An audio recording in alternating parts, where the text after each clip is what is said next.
L'actualité marquée par la commémoration des 80 ans du massacre de Tiaroy doit interpeller au Togo, dans lequel une nouvelle république a récemment été adoptée. Ce changement a été opéré sans explication préalable sur les vrais mobiles conduisant au basculement dans une nouvelle ère républicaine et son opportunité. Peut-on voir là une réplique d'un vieil événement tragique, orchestré par une minorité de Togolais, notamment des anciens militaires de la coloniale qui fit passer le Togo du jour au lendemain d'une république à une autre, le coup d'État du 13 janvier 1963 ?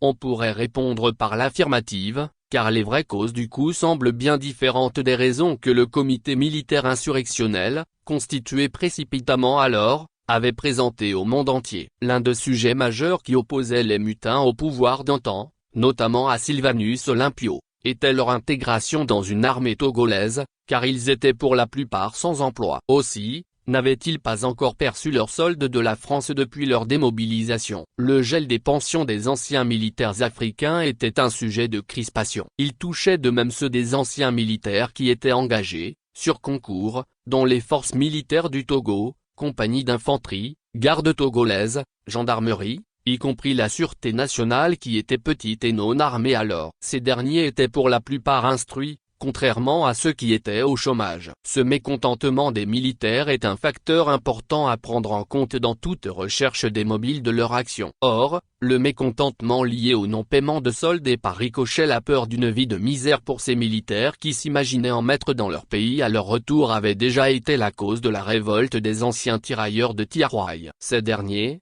qui avaient été emprisonnés dans des camps allemands en France, c'est-à-dire les fronts Stalag, durant la Seconde Guerre mondiale, débarquèrent en Afrique, plus précisément près de Dakar avec l'espoir de voir leur solde, notamment le reste de leur pécule de démobilisation, aussitôt payé. Ces espoirs ont été déçus. Selon l'historienne Armelle Mabon, même la mise en place de prestations familiales, entre autres traitements dus aux anciens militaires, a été retardée jusqu'à 1956 sous prétexte que les Africains dépenseraient cet argent pour la polygamie et l'alcool. Cette problématique de solde ou de pension traîna jusqu'aux années 1960 et concernait plusieurs anciennes colonies françaises d'Afrique, y compris les anciens territoires sous mandat comme le Togo et le Cameroun. Or, dans ces deux derniers territoires, le droit était différent de celui appliqué dans les colonies françaises et ils étaient, sous la communauté, déjà virtuellement indépendants, pour parler comme l'historienne Camille Évrard. Il semble que la France avait l'intention d'imputer,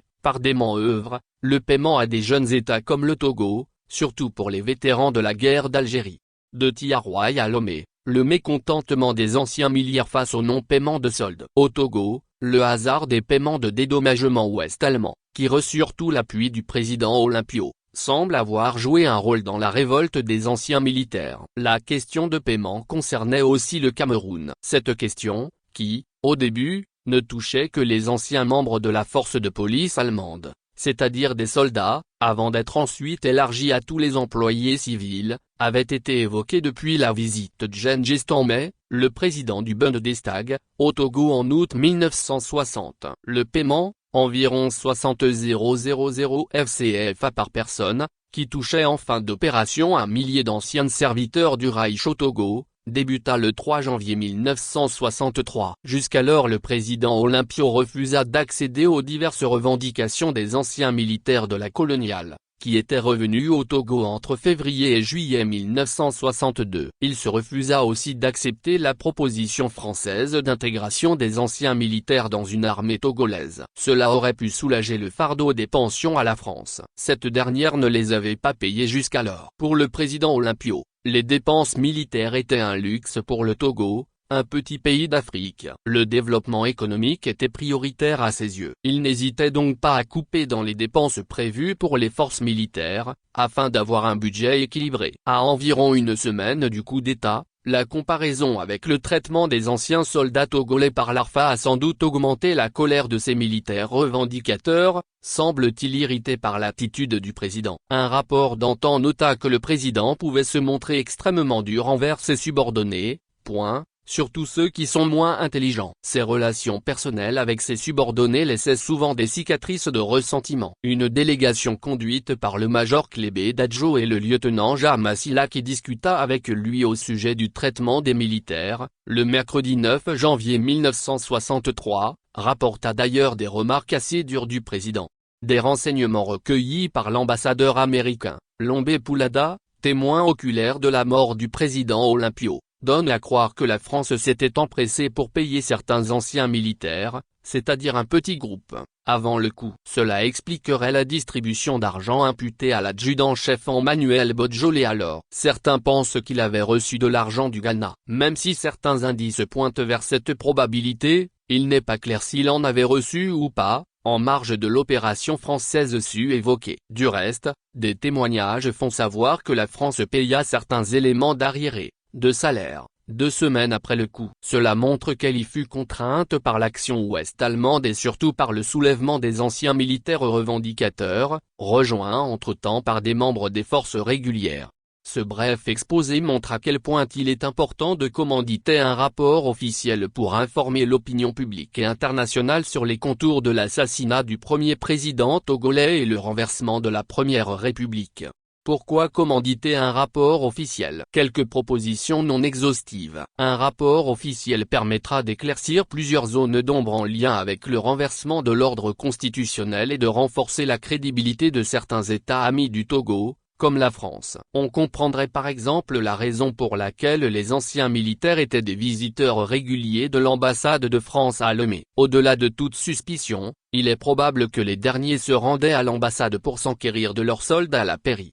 Il y avait eu, dans la même ambassade, une distribution de matériel militaire, uniformes et casques, à la fin d'année 1962 et certains militaires français avaient mis leur famille à l'abri. Si le cas des Français est plus ou moins clair, car selon la jeune historienne française Pauline Charbonnier, une notice à l'usage des officiers appelés à servir au Togo dans le cadre de la coopération militaire franco-togolaise appelait ceux-ci à veiller particulièrement à leur comportement dans cet état dès le début janvier 1963. Il faut aussi préciser que la France était sur le point d'aider à l'équipement d'une nouvelle force de l'armée togolaise, une seconde compagnon d'infanterie projetée. Cela était le fruit d'un projet inspiré par les Américains. Ceux-ci avaient mis la pression sur la France. Après la visite du président Olympio aux USA, la France avait ainsi fait acheminer du matériel militaire du Dahomey vers le Togo. L'agence de presse allemande, BA, avait alors informé l'opinion internationale sur ces mouvements à l'ambassade de France à Lomé. Mais peut-on voir un lien direct avec l'initiation du coup des anciens militaires? Car cette ambassade, qui resta en communication avec les mutins au petit matin du 13 janvier 1963, communiqua difficilement avec d'autres chancelleries, comme celle américaine et, dans une moindre mesure, avec celle ouest-allemande.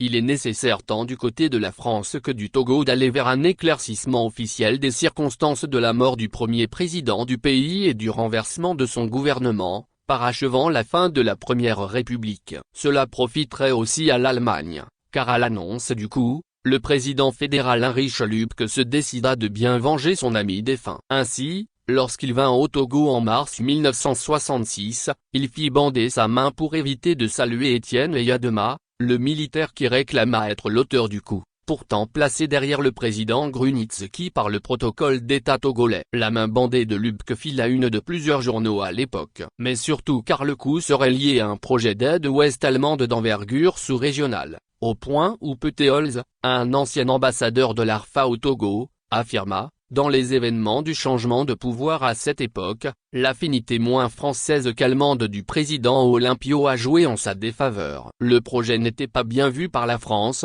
qui avait offert le port de Cotonou au Dahomey, et encore moins par Nkrumah à cause du port de Tma. Cette dernière précision conduit à envisager aussi le rôle avéré ou supposé du Ghana dans le coup, puisque certaines recherches tendent à pointer du doigt son dirigeant, qui entretenait des relations tendues avec le Togo. Encore peu avant le coup, ce dirigeant accusait le Togo d'immixtion dans une affaire d'atteinte à la sûreté de l'État ghanéen. Par ailleurs, les autorisations nécessaires à la conclusion de la convention de prêt en vue de la réalisation du projet ouest-allemand avaient été recueillies entre les différentes institutions concernées, Assemblée nationale, Président de la République et différents départements ministériels, entre la mi-décembre 1962 et le 4 janvier 1963. La coïncidence temporelle avec l'action de paiement ouest-allemand évoquée saute aux yeux. Moins d'une dizaine de jours plus tard, survint le coup. Toutes ces coïncidences sont curieuses. Au-delà d'un rapport officiel, La nécessité de doter le Togo d'archives nationales modernes. Des rapports d'experts de l'UNESCO datant de la fin des années 1970 montrent que des archives étaient conservées dans le sous-sol de l'ancienne présidence. Existe-t-elle encore et peut-on accéder aux fonds pour faire la lumière sur le renversement de la Première République ou doit-on avoir recours aux archives d'autres États,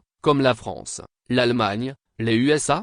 Selon Yves Marguerat, un Français ayant travaillé sur l'histoire togolaise, l'histoire nationale est à la fois un puissant enjeu sociétal que politique, surtout pour de jeunes États qui se sont constitués en tant qu'institution. Il faut dire que la gestion de la mémoire du Togo, en commençant par le coup d'État de 1963, relève d'un acte politique. Or, le Togo n'a qu'une direction de la bibliothèque et des archives nationales et non une archive nationale séparée et logée dans une enceinte moderne. Le bâtiment actuel des archives, 876 M2, inauguré en 1984, est un don de la coopération ouest-allemande. Comment arriver à fédérer les visions du passé, afin de bâtir une vision unifiée pour tous dans un État pareil? À l'heure des grands enjeux historiques, en lien avec la colonisation, avec des courants qui traversent tous les pays, de la France au Sénégal, en passant par le Mali ou au Niger, tous des pays qui réclament leur souveraineté eu égard aux liens trop étroits noués avec les anciens colonisateurs, il est temps que les dirigeants togolais fassent un sursaut d'orgueil et contribuent à ouvrir les archives du pays, voire à le doter d'un établissement national moderne et à la pointe de la technologie. Ainsi, l'histoire retiendra leur nom. Dans le cas contraire, ils passeront sans trace, ce qui serait la pire des choses qu'on souhaiterait à un homme, voire à un regroupement d'hommes, liés par un contrat social, sur terre. Même le bon Dieu avait ordonné aux Israélites de conserver des archives sur leur traversée vers la terre promise.